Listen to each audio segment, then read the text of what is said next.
Are you getting the dreaded sponsor request limit reached error on Cash App and can't sponsor any new accounts? Don't worry. In this quick guide, I'll show you exactly how to fix it and free up space for new sponsorships. This error happens because your main sponsor has reached their sponsorship limit.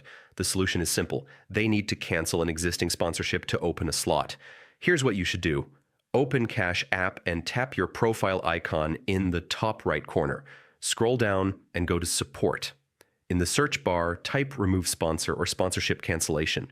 Tap the option that lets you contact support. Scroll down if needed, and select Chat. In the chat, type something like, I would like to cancel hashtag sponsorship from my account. Make sure you include the hashtag of the sponsor you want to remove.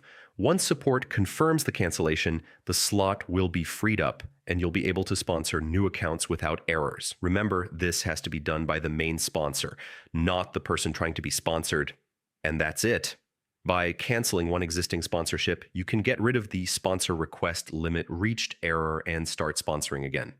If you found this video helpful, make sure to hit like and subscribe for more quick Cash App fixes.